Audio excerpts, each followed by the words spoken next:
T'es-tu déjà demandé ce qui se passerait si demain matin tu te réveillais et que ton argent ne servait même plus à acheter une bouteille d'eau? Ce n'est pas de la science-fiction, c'est déjà arrivé au Venezuela où une simple savonnette valait plus qu'une journée de salaire. Aujourd'hui, je vais te montrer 14 articles qui, dans un scénario d'effondrement économique ou social, non seulement te garderont en sécurité, mais te donneront aussi un véritable pouvoir d'échange. Des choses petites, souvent bon marché aujourd'hui, qui demain pourraient nourrir ta famille ou t'acheter de la protection. Parce qu'en temps de crise, ce qui compte vraiment, ce n'est pas ce que tu as à la banque, mais ce que tu peux toucher, utiliser et échanger. Numéro 1, papier toilette et articles d'hygiène personnelle. Quand tu penses à une crise, tu imagines probablement des rayons vides, de la nourriture rationnée et des coupures d'électricité. Mais si tu te souviens de ce qui s'est passé au début du Covid-19, il y a eu quelque chose qui a disparu encore avant le riz ou les pâtes, le papier toilette. On l'a tous vu, des gens qui se disputaient dans les couloirs des supermarchés, des chariots remplis jusqu'en haut de rouleaux et des publications virales vendant un paquet à des prix absurdes.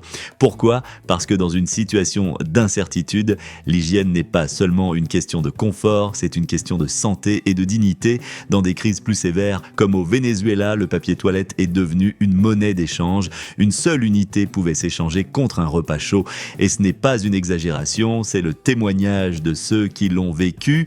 À cela s'ajoute un problème encore plus grave pour les femmes, la pénurie de produits d'hygiène féminine. Beaucoup ont été obligés d'utiliser des chiffons, des journaux ou ce qu'elles avaient sous la main. En plus d'être humiliant, c'est dangereux parce que cela favorise les infections, les lingettes humides, le savon en barre et le déodorant deviennent aussi des articles de grande valeur. Imagine ne pas avoir accès à l'eau courante pendant des semaines. Garder une hygiène corporelle cesse d'être une habitude et devient un luxe. Ces produits, faciles à stocker et discrets à transporter, se transforment en monnaie, en outil de survie et en symbole de bien-être au milieu du chaos. Numéro 2, café, thé et chocolat. Savais-tu que dans une situation d'effondrement, un simple sachet de café instantané pourrait valoir plus qu'un lingot d'or? Ça peut sembler exagéré, mais ce ne l'est pas. Le café, le thé et le chocolat sont 3 des produits les plus addictifs, émotionnels et recherchés quand tout le reste s'effondre. Ils ne donnent pas seulement de l'énergie, ils apportent du réconfort. Et dans un monde qui tombe en ruine, ce réconfort vaut énormément. Pendant des crises prolongées, comme des guerres ou des effondrements économiques, des gens ont échangé des bijoux contre un peu de café. Au Venezuela, le café instantané est devenu aussi précieux que le sucre ou la farine. Et il y a une raison logique. Dans beaucoup de pays, le café est la boisson la plus consommée, parfois même au-dessus de l'eau. Quand une personne dépendante à la caféine souffre du manque, ce qui commence comme un léger mal de tête, se transforme en irritabilité, anxiété et difficulté à fonctionner. Et tu sais ce que feront ces personnes quand elles ne trouveront plus de café dans les rayons? Elles échangeront ce qu'elles ont pour une tasse chaude. Le thé a le même effet, surtout chez les personnes âgées. Et le chocolat, en plus d'être énergétique, est un antidépresseur naturel. Dans des moments d'angoisse extrême, il devient un outil émotionnel. C'est pour ça que stocker de petites unités de ces produits est une stratégie. Ça ne prend pas de place, ça se conserve bien et ça a une énorme valeur émotionnelle et nutritionnelle. C'est une forme de survie qui passe par le palais, mais qui arrive jusqu'à l'âme. Numéro 3, alcool éthylique et boissons alcoolisées. L'alcool a 2 vies en temps de crise, celle du désinfectant et celle de la boisson. Les deux sont tout aussi utiles. L'alcool éthylique, ou même les versions à fort degré comme la vodka ou le rhum puissant, servent à nettoyer des blessures, désinfecter des objets et éviter les infections quand les hôpitaux sont débordés ou simplement inexistants. Mais ils remplissent aussi une fonction sociale, émotionnelle et économique qui les transforme en biens de très grande valeur pour le troc. Imagine un petit village sans électricité, sans services médicaux et sans magasins ouverts. Une bouteille de vodka peut soigner une blessure, nettoyer un instrument chirurgical improvisé ou aider à faire baisser une fièvre en l'absence de médicaments. Et si la situation se prolonge, l'alcool devient une monnaie d'échange, non seulement pour son utilité sanitaire, mais aussi pour sa valeur comme échappatoire émotionnel. Ce n'est un secret pour personne. En contexte de guerre, l'alcool a été l'une des marchandises les plus échangées. Même des boissons plus légères, comme la bière ou le vin, peuvent prendre de la valeur si les gens cherchent un moment de soulagement, de célébration ou simplement à oublier un instant à quel point tout est devenu difficile. L'alcool n'est pas seulement une substance, c'est une pause dans la douleur, une transaction, un outil. C'est pourquoi avoir quelques bouteilles bien stockées peut faire la différence entre survivre et survivre avec un peu d'humanité. Numéro 4, sel. Pendant des siècles, le sel valait plus que l'or. Les soldats romains étaient payés en sel, c'est de là que vient le mot salaire. Dans un monde sans réfrigération, le sel ne sert pas seulement à donner du goût, il conserve les aliments, prévient les infections et permet de stocker de la viande et du poisson. Pendant des semaines sans électricité, dans un effondrement moderne, tout cela redevient essentiel. Le sel absorbe l'humidité, réduit la prolifération des bactéries et, entre des mains habiles, peut transformer une simple viande crue en jerky ou en viande séchée qui dure des semaines. En plus, il ne périme pas, il est bon marché aujourd'hui et peut se stocker en grande quantité sans risque. Mais il y a encore autre chose. Quand vient le moment du troc, 1 kg de sel peut être trop. C'est pour cela que le plus intelligent est de récupérer des sachets individuels comme ceux qu'on donne dans les restaurants. Ils sont discrets, portables et parfaits à échanger contre de petites portions de nourriture, des outils ou des médicaments.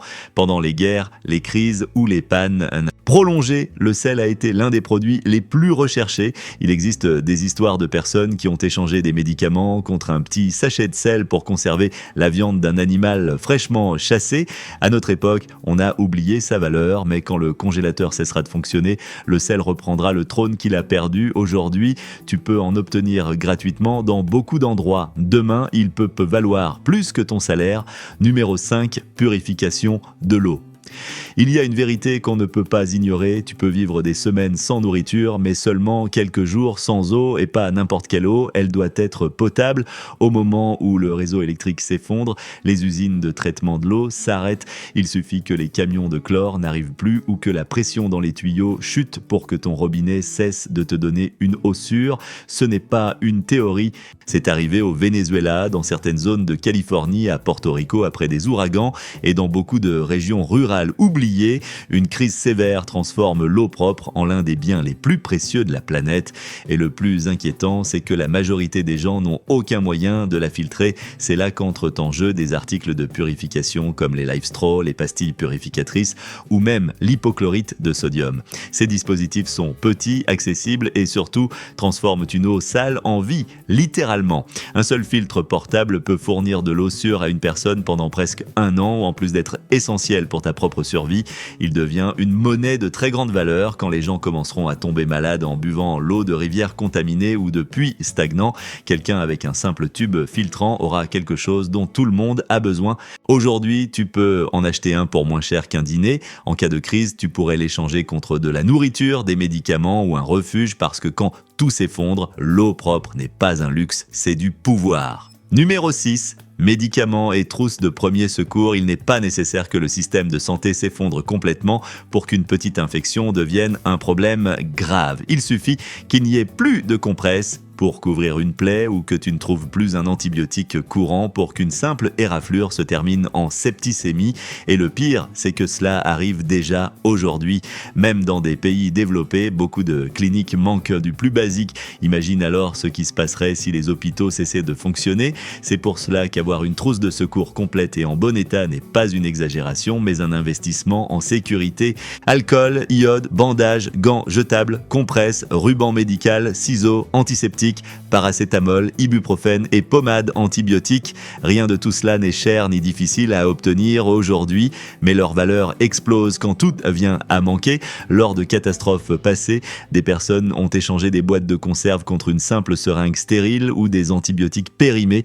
Il existe aussi des objets auxquels beaucoup ne pensent pas et qui peuvent sauver une vie, un thermomètre, un tensiomètre manuel ou même un inhalateur si quelqu'un de proche souffre d'asthme. Et souviens-toi de ceci, Le meilleur médecin du monde ne peut rien faire s'il n'a pas d'outils. Quand tout s'effondre, ta trousse de secours peut faire la différence entre une nuit compliquée et une tragédie irréversible. Elle vaut plus que 1000 discours sur la prévention. Numéro 7, piles et chargeurs solaires pliables. T'es-tu déjà demandé ce que tu ferais si la coupure de courant durait plus d'une semaine et si l'électricité ne revenait pas pendant des mois? Le premier jour, tu utiliseras des bougies. Ensuite, la lampe de ton téléphone, mais quand les batteries seront vides, alors quoi ? Les piles deviennent la frontière entre voir encore la nuit ou vivre dans l'obscurité totale, et il ne s'agit pas seulement de confort. Pouvoir éclairer une pièce ou allumer une radio peut te sauver la vie. Les plus précieuses sont les piles AA et AA, car elles alimentent lampes, radios, thermomètres numériques, jouets et dispositifs médicaux. Elles sont aussi communes et faciles à échanger, mais il y en a d'autres encore plus oubliées.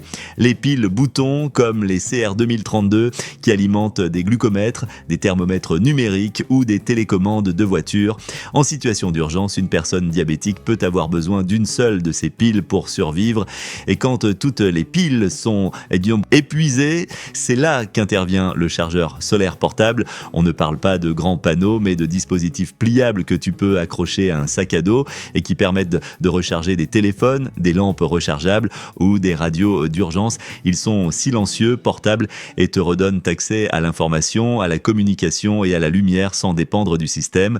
Pendant que d'autres restent piégés dans le noir, toi tu disposes de l'avantage de l'énergie autonome et dans un monde effondré, c'est de l'or. Numéro 8, briquets, allumettes et amadou. Cela peut sembler ridicule d'accumuler des briquets quand aujourd'hui tu peux en acheter pour moins d'€1 dans n'importe quel magasin, mais dans une situation réelle d'effondrement, le feu redevient un besoin primaire. Tu en as besoin pour chauffer la nourriture, faire bouillir l'eau, te réchauffer ou t'éclairer la nuit. Et c'est là que ces petits objets prennent toute leur valeur. Un briquet ne fait pas de bruit, ne nécessite pas de combustible externe s'il est rechargeable et est extrêmement facile à transporter ou à dissimuler. Un seul briquet Bic peut fonctionner pendant plus d'1 heure d'utilisation continue. Mais ce qui est vraiment intelligent, c'est que tu peux en stocker des dizaines, voire des centaines, en occupant très peu d'espace. Dans les Balkans, pendant le siège de Sarajevo, certaines personnes préféraient accumuler des briquets plutôt que des générateurs. La raison est simple, le générateur fait du bruit, a besoin d'essence et attire l'attention. Le briquet, non. De plus, si tu as accès à une source de butane, tu peux les recharger. Cela fait de toi un fournisseur. Les personnes avec des briquets vides viendront te voir pour rallumer leur feu. Tu peux aussi inclure de l'amadou naturel, des allumettes résistantes à l'eau ou des pierres de ferrocérium, parce que pendant que d'autres lutteront avec du bois humide et des étincelles incertaines, toi tu pourras allumer une flamme sûre en quelques secondes. Et dans le monde post-effondrement, celui qui a le feu a l'avantage. Numéro 9, aliments non périssables. Quand la chaîne d'approvisionnement se rompt, les supermarchés se vident en 3 jours, pas une semaine, pas un mois, 3 jours. On l'a vu pendant le Covid, dans les guerres, lors de pannes prolongées, et on le voit encore aujourd'hui dans des zones rurales après des tempêtes. Et qu'est-ce qui disparaît en premier? Tout ce qui peut être mangé sans trop cuisiner, conserves, biscuits, soupes instantanées, lait en poudre, riz et pâtes. Parce que quand il n'y a ni gaz ni électricité, la dernière chose que tu veux, c'est quelque chose qui met 2 heures à préparer. Avoir un garde-manger stratégique d'aliments non périssables ne nourrit pas seulement toi et les tiens, cela devient aussi une ressource d'échange. Une seule boîte de thon dans une vraie crise peut s'échanger contre un outil, un médicament ou même une nuit d'hébergement. L'important est de choisir des produits qui durent des années sans réfrigération, qui ne nécessitent pas de préparation compliquée et que tu consommes déjà habituellement. Il existe aussi les MRE, Meals Ready to Eat, utilisés par les armées et les organisations humanitaires. Ce sont des repas prêts à consommer, riches en calories et avec des emballages durables. Et si tu veux ajouter une valeur émotionnelle, inclus du café soluble, du thé, du sucre ou même des bonbons. Il ne s'agit pas seulement de survivre, mais de garder un minimum de morale au milieu du chaos. Manger correctement, même simplement, te garde fort, lucide et plein d'espoir. Et cela vaut plus que n'importe quelle monnaie. Numéro 10, graines heirloom. Une boîte de haricots te donne un repas, un sachet de graines te donne de la nourriture. Pour toute une année, les graines sont l'un des moyens les plus puissants d'assurer l'autosuffisance quand il n'y a plus de supermarché où aller. Mais toutes les graines ne conviennent pas, elles doivent être des variétés patrimoniales appelées heirloom car elles se reproduisent fidèlement et ne sont pas des hybrides stériles comme beaucoup de celles vendues aujourd'hui. Pendant la pandémie, les magasins de graines aux États-Unis ont vu leur demande augmenter jusqu'à 200%. Pourquoi ? Parce que les gens ont compris que l'accès à la nourriture n'est pas garanti. Imagine ce que cela signifie dans un effondrement économique prolongé. Les graines ne prennent pas de place, ne pèsent de presque rien et peuvent produire des kilos de nourriture. En plus, chaque plante génère de nouvelles graines, multipliant ton investissement initial. Au Venezuela, ceux qui ont le mieux survécu n'étaient pas ceux qui avaient le plus d'argent, mais ceux qui ont appris à cultiver quelque chose. Les graines, elles sont devenues une monnaie précieuse. La même chose s'est produite en Bosnie, en Syrie, en Argentine. Les graines ne te donnent pas seulement de la nourriture, elles te donnent une valeur d'échange. Elles font de toi un fournisseur et si tu les gardes dans leur emballage d'origine, elles sont plus faciles à vérifier et à échanger. Dans un monde où il n'y a plus de pain à acheter, celui qui peut semer du blé devient le nouveau boulanger. Numéro 11, outils et quincaillerie de base dans un monde sans Amazon, sans magasin de bricolage ouvert et avec le temps contre toi. Une simple clé anglaise peut faire la différence entre réparer une pompe à eau ou tout perdre. Les outils manuels, marteau, tournevis, clé, clou, scie, redeviennent de l'or quand les choses se cassent et tout se casse. Toit, serrure, cuisine, véhicule. En temps de crise, le délai pour réparer se raccourcit. Beaucoup de personnes stockant de la nourriture mais oublient que rien de tout cela ne sert si ta porte ne ferme plus ou si le générateur tombe en panne et que tu n'as aucun moyen de le réparer. Il est aussi essentiel de penser aux pièces de rechange, vis, clous, colliers de serrage, câbles, rubans adhésifs solides, colliers plastiques. Tout ce que tu peux acheter facilement aujourd'hui peut disparaître du jour au lendemain. Les outils ne périment pas, tu peux les stocker pendant des années et les conserver presque comme neufs et ils peuvent s'échanger contre de la nourriture, des services ou de la protection. Et si tu sais les utiliser, c'est encore mieux parce que quand quelqu'un a besoin de réparer quelque chose d'urgent et ne sait pas comment faire, celui qui a les outils et le savoir devient indispensable à la communauté. Dans une économie de troc, être utile est le meilleur investissement. Numéro 12, combustible portable quand il n'y a plus de gaz ni d'électricité. Cuisiner, se chauffer ou purifier l'eau devient une véritable épreuve. C'est pourquoi avoir des sources de combustible portable, cartouches de butane, bouteilles bien de propane, briquettes de charbon ou alcool à brûler est crucial. On ne parle pas de stocker à des bidons d'essence, ce qui est dangereux et difficile à conserver. On parle de combustible pratique, sûr et transportable. Une cartouche de gaz peut te permettre de cuisiner pendant plusieurs jours. Un poêle portable peut garder une famille au chaud durant une nuit glaciale. Sur le marché du troc, cela a une valeur énorme. Tout le monde ne pourra pas improviser un feu, mais tout le monde voudra cuisiner ou se réchauffer. Pendant que d'autres gèleront la nuit ou mangeront cru pendant des jours, toi tu pourras maintenir chaleur, hygiène et nourriture chaude. Dans les guerres, les ouragans et les crises économiques, cela n'a pas de prix. Numéro 13, munitions. C'est le sujet le plus inconfortable, mais aussi l'un des plus réels. Dans chaque pays qui a connu un effondrement prolongé, de la Yougoslavie au Venezuela, le besoin de défense personnelle, de chasse ou de dissuasion a fait des munitions un bien extrêmement précieux. Il ne s'agit pas de s'armer jusqu'aux dents, mais d'avoir juste ce qu'il faut pour se protéger ou chasser quand la nourriture vient à manquer. Les calibres les plus recherchés sont les plus courants. .2 LR, 9 mm .38 spécial. Ils sont petits, faciles à transporter et compatibles avec des armes populaires. Même si toi tu n'utilises plus de pas d'armes, les munitions peuvent être un moyen d'échange incroyablement puissant. En Bosnie, une seule balle pouvait s'échanger contre de la nourriture pour plusieurs jours. Dans un environnement sans police disponible ou avec des systèmes effondrés, ceux qui peuvent défendre un périmètre deviennent des points de référence. Il ne s'agit pas de violence, il s'agit de dissuasion, de protection, de bon sens. Numéro 14, argent métal fractionné. Quand la monnaie officielle ne vaut plus rien, que reste-t-il? Le troc, mais tout ne s'échange pas facilement. Comment échanger quelque chose de grande valeur contre quelque chose de petit sans perdre la différence? C'est là qu'intervient l'argent métal fractionné, de petites pièces avec un poids et une pureté reconnue, capable de fonctionner comme une véritable monnaie quand le papier n'a plus aucune valeur. Dans presque tous les effondrements économiques de l'histoire, l'argent, et non l'or, a été la monnaie la plus utile. Pourquoi? Parce qu'il peut être fractionné, facilement pesé et reconnu partout dans le monde. Une once d'or peut valoir une vache, une pièce d'argent peut valoir un repas chaud, un paquet de graines ou un médicament. C'est ce qui la rend idéale pour les transactions du quotidien. Les pièces en argent sont durables, ne se détériorent pas et si elles sont certifiées ou frappées par des ateliers reconnus, elles inspirent confiance comme moyen d'échange. Tu n'en as pas besoin de beaucoup. Quelques pièces bien gardées peuvent te donner un avantage dans une économie effondrée parce que quand la confiance dans le système disparaît, il ne reste que le tangible et peu de choses sont plus tangibles qu'une vraie pièce d'argent dans ta main. Prépare-toi tant que tu le peux. Tout ce que tu as vu aujourd'hui a un point commun, sa valeur explose quand le système s'effondre. Tu n'as pas besoin de devenir un expert en survie, tu dois simplement agir avant qu'il ne soit trop tard. Ajoute un article à chaque passage au supermarché. Garde un peu plus de ce que tu utilises déjà, pense au lendemain sans peur mais avec intelligence parce que quand tout s'écroule, ce n'est pas celui qui avait le plus d'argent qui gagne, c'est celui qui s'est le mieux préparé. Lequel de ces 14 articles vas-tu commencer à stocker en premier ?